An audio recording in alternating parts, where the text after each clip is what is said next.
Hi everyone, welcome back to my YouTube channel. I hope कि आप सब बहुत अच्छे होंगे। फ्रेंड्स, अगर आप लोग चैनल पर नए हो तो चैनल को सब्सक्राइब भी कर दो और वीडियोस को लाइक भी। पता नहीं यार, 2000 से भी ज़्यादा लोग वीडियोस देखते हैं लेकिन लाइक 500 भी नहीं करते। प्लीज़ यार लाइक कर दिया करो, इससे हमें इंकरेजमेंट मिलती है। शुरू करते हैं आज का पार्ट। लास्ट पार्ट में हमने देखा था कि विंग वांगजी से कहता है कि वो बचे हुए वेंस को अपने साथ ब्यूरियल माउंट्स ले जाना चाहता है क्योंकि यहाँ पर उनके लिए कोई भी फैसिलिटी नहीं है। इस बात से वांगजी ने भी अग्री किया। कुछ टाइम के लिए विंग वांगजी को क्लाउड रेसेस में छोड़कर वापस ब्यूरियल माउंट्स गया ताकि वो वेंस के रहने के लिए जगह बना सके। वांगजी शिचन ने उस ब्यूटीफुली सजे हुए कार्ड से वांगजी का नाम लिया। वांगजी ने भी धीरे से उस पालकी का पर्दा साइड करके बाहर देखा। वैसे उसे ये करना नहीं चाहिए था। उसने देखा कि उसके ब्रदर की आंखों में आंसू थे। उसके भाई ने तो उस खुशी के मौके को एक दुख की घड़ी बना दिया था। वांगजी अपने हाथ से अपने भाई के चेहरे को छूते हुए कहता है, ब्रदर, मैं बिल्कुल खुश हूँ, सच में। इस पर शिचन भी अपने आंसुओं को पोंछते हुए कहता है, ओ वांगजी, मैं भी बहुत खुश हूँ तुम्हारे लिए। सच में मैंने कभी नहीं सोचा था कि चलो छोड़ो, लेकिन तुम्हें जल्दी से वापस आना पड़ेगा। जब भी तुम्हें चांस मिले अपनी फैमिली के पास वापस आ जाना। ये सुनकर वांगजी ने स्माइल किया। उसके बालों में जो हेयरपिन लगी हुई थी वो चुभ रही थी, लेकिन फिर भी उसने कुछ नहीं कहा क्योंकि सुबह सुबह उसे सजाने के लिए बहुत टाइम लगा था और जिन लोगों ने उसे सजाया था वो उनकी मेहनत को बेकार नहीं करना चाहता। तभी गार्ड्स ने उसकी पालकी को उठाया जो कि लाल रंग से रंगी हुई थी। साथ ही उसके पर्दे भी हैवीली डेकोरेटेड थे और क्रिस्मन रेड कलर के थे। वांगजी और विंग की मैरिज के लिए लैन क्लैन ने बहुत ही नाच से अच्छी अच्छी डॉरी प्रिपेयर की थी। अगर वांगजी का बस चलता तो वो तो विंग के साथ भागकर ही शादी कर लेता, लेकिन ये उसकी सेक्ट की रेपुटेशन के लिए अच्छा नहीं होता। लास्ट में उन्होंने लैन क्लैन के बेस्ट क्राफ्ट पीपल से जितने भी कपड़े, बिस्तर और बाकी सामान था उसको वांगजी की डॉरी के लिए प्रिपेयर किया। पालकी के साथ साथ बहुत सारे लोग उन बॉक्सेस को भी लेकर जा रहे थे। वैसे तो उन लोगों ने ये कहा था कि ब्यूरियल माउंट्स में इन सब की ज़रूरत नहीं है, लेकिन लैंड एल्डर्स ने उसकी बात नहीं सुनी। वो अपनी ओमेगा को ऐसे खाली हाथ थोड़ी भेज सकते थे। उन कीमती कपड़ों और गहनों के साथ साथ उन्होंने ब्यूरियल माउंट्स के लिए बहुत सी सब्जियां, बीज और फूल फल भी भेजे थे। वांगजी सोच रहा था कि उन गहनों से ज़्यादा तो वो लोग इन चीज़ों को ही पसंद करेंगे क्योंकि ब्यूरियल माउंट्स के लोग बिल्कुल सादगी से रहते हैं। और अब वांगजी भी पूरी तरीके से उन लोगों को ज्वाइन करने के लिए तैयार है। उसे ना ही किसी तरीके की कीमती फैब्रिक की ज़रूरत है और ना ही किसी तरीके की लग्जरी की। जाने से पहले वांगजी ने एक लास्ट बार क्लाउड रेसेस को फिर से देखा। वो इन क्लाउड और माउंटेन को बहुत मिस करेगा, लेकिन जहाँ विंग नहीं है वहाँ वांगजी भी नहीं रह सकता। उसने पालकी के पर्दों को नीचे गिराया और शांति से बैठ गया। वो लाल रंग के रोब्स में सजा हुआ था जिस पर फीनिक्स के डिज़ाइन थे। उसने गोल्ड और सिल्वर की ज्वेलरी पहनी हुई थी। इन रोब्स में तैयार होने के बाद जब वांगजी ने खुद को मिरर में देखा था तो वो खुद ही रो पड़ा था क्योंकि वो बिल्कुल इमॉर्टल लग रहा है, एक गॉड की तरह जो अभी अभी हेवन से उतरा था। और इससे भी बड़ी बात, वो खुद एक इमॉर्टल के साथ शादी करने वाला है। तैयार होते समय उसके शिफू भी उसके साथ थे और उन्होंने ही वांगजी के बालों को बनाया था। उसके शिफू उसके लंबे बालों को कॉम्ब कर रहे थे। वो बिल्कुल साइलेंटली ये काम कर रहे थे। थोड़ी देर बाद उन्होंने कहा, वांगजी। वांगजी ने कहा, इस पर अंकल कहते हैं, माय लिटिल वांगजी, इन कपड़ों में तुम बिल्कुल अपनी मदर की तरह दिख रहे हो। उसने पहली बार अपने अंकल के मुंह से अपनी मदर की बातें सुनी होंगी। ये सुनकर वो अपने आंसुओं को रोकने की कोशिश कर रहा था। क्योंकि अभी अभी लोगों ने उसका मेकअप किया था जिसे वो ख़राब नहीं करना चाहता था। वांग जी ने खुद को रोने से रोकते हुए कहा, अंकल, उस समय वो अनहैप्पी थी ना? इस पर अंकल ने कहा, हाँ। उसके अंकल मिरर से उसके तरफ ही देख रहे थे। उनके चेहरे पर पेन था। तभी वांग जी कहता है, शिफू, मैं हैप्पी हूँ क्योंकि मैं विंग से शादी करना चाहता हूँ। मिरर में ही वांग जी की नज़रें अपने अंकल के नज़रों से मिली, इसलिए उसके अंकल ने अपने यूजुअल एक्सप्रेशन को वापस ले लिया। वो कहते हैं, वांग जी, मैं तुम्हारे लिए बहुत ज़्यादा खुश हूँ। उसके अंकल ने उसके बालों को अच्छे से बांध दिया था और उनमें लेन क्लेन की गोल्ड हेयर पिन भी लगा दी थी। वो सोच रहे थे कि वांग जी उस पेन से नहीं गुजरेगा जिस पेन से उसकी मदर गुजरी थी। वो लोग रोड पर पहुंच गए थे, जिसकी वजह से पालकी को धक्का लगा और वांग जी अपनी मेमोरीज से बाहर आ गया। अब वो लोग क्लाउड ड्रेसेस से बाहर हैं। वांग जी ने अपने पोस्चर को स्ट्रेट कर लिया और वो मेडिटेशन करने लगा। जल्दी ही वो अपने विंग से मिलने वाला है, जहाँ पर उसका घर होगा। थोड़ी देर बाद वांग जी को एक डार्क केव में ले जाया गया, जो कि माउंटेन के साइड में थी। वांग जी ने अपने चेहरे पर एक रेड वेल पहन रखी थी, इसलिए उसे कुछ साफ नहीं दिख रहा था। उसके अल्फा ने उसका हाथ टाइटली पकड़ा हुआ था और वो ही उसे रास्ता दिखा रहा था।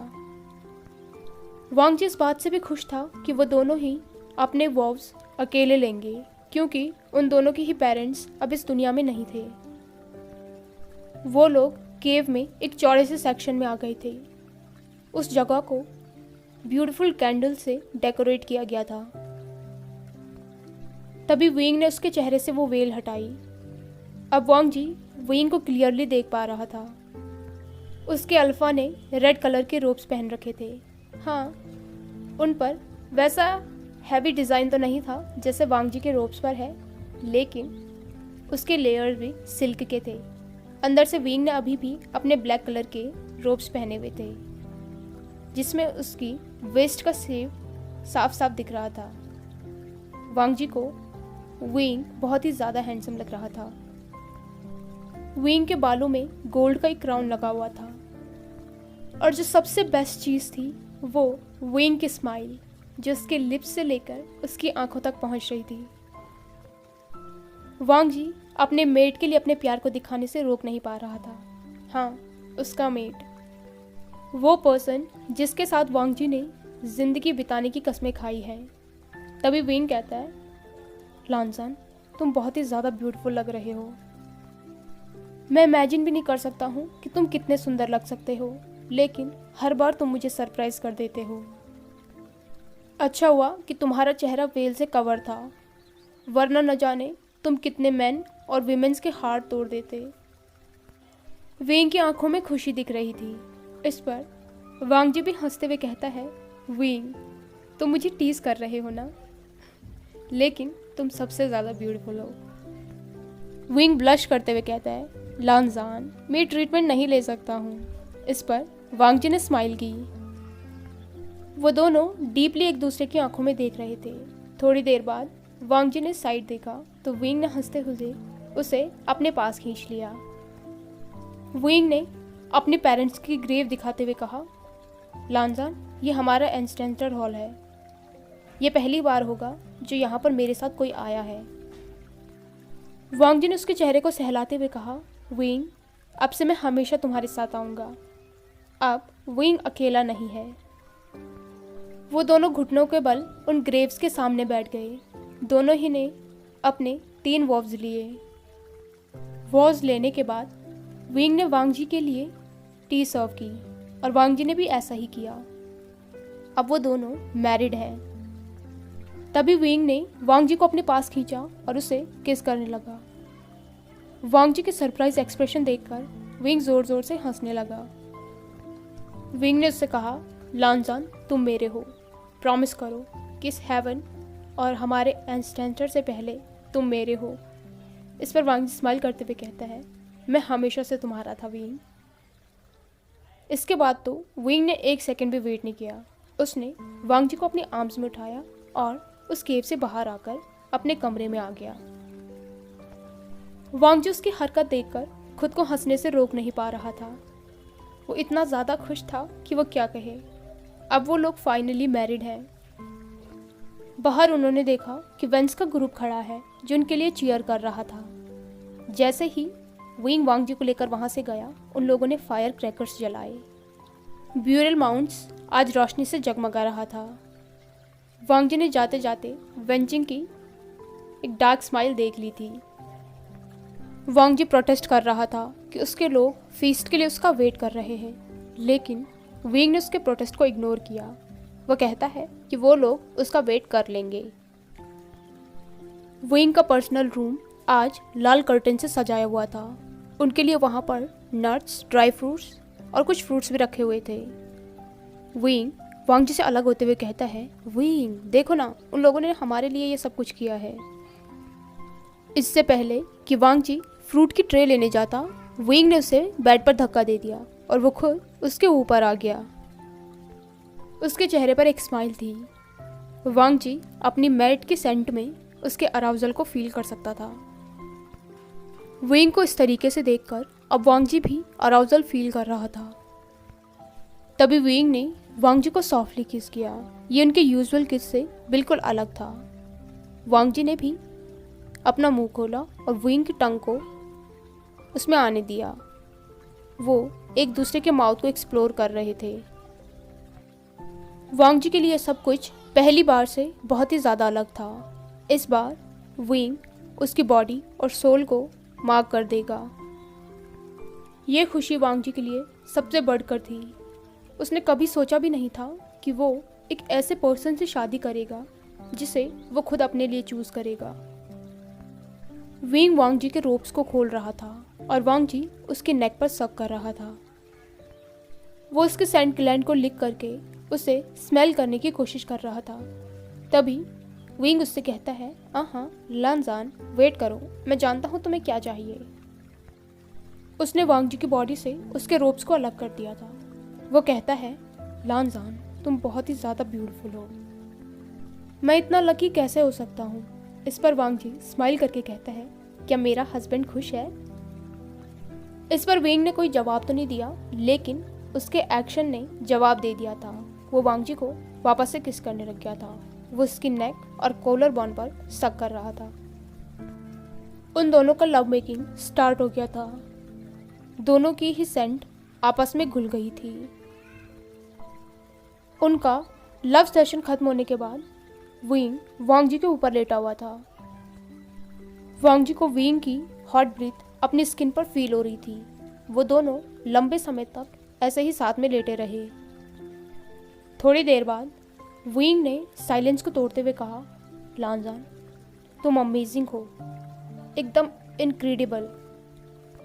मैं तुमसे बहुत ज़्यादा प्यार करता हूँ और मैं कभी भी तुमसे प्यार करना छोड़ूंगा नहीं। जब तक मेरी सांसें चलेंगी मैं सिर्फ तुमसे प्यार करूँगा। वांग जी ने अपनी आईज ओपन की। वो स्माइल करते हुए विंग की तरफ देख रहा था। विंग भी उसके ऊपर से उठ गया ताकि वो वांग जी की गोल्डन आइज को देख सके। वांग जी कहता है, आई लव यू विंग, जब तक मैं जिंदा रहूँगा सिर्फ तुमसे प्यार करूँगा। मैं सिर्फ तुम्हारा हूँ। विंग की आंखों में बहुत सारे इमोशंस थे। उसकी आंखें ऐसे चमक रही थी जैसे आसमान में बहुत सारे तारे। अब इटर्निटी तक विंग और वांग जी साथ साथ रहेंगे। उन्हें कोई भी एक दूसरे से अलग नहीं कर सकता है। हाय एवरीवन, आई होप कि आपको आज का पार्ट पसंद आया हो। ये इस फैन फिक्शन का लास्ट पार्ट था। अगर आपको वीडियो पसंद आई हो तो इसे लाइक, कमेंट, शेयर और चैनल को पक्का से सब्सक्राइब कीजिए। हम जल्दी ही एक नई स्टोरी के साथ मिलेंगे। तब तक अपना ख्याल रखिए।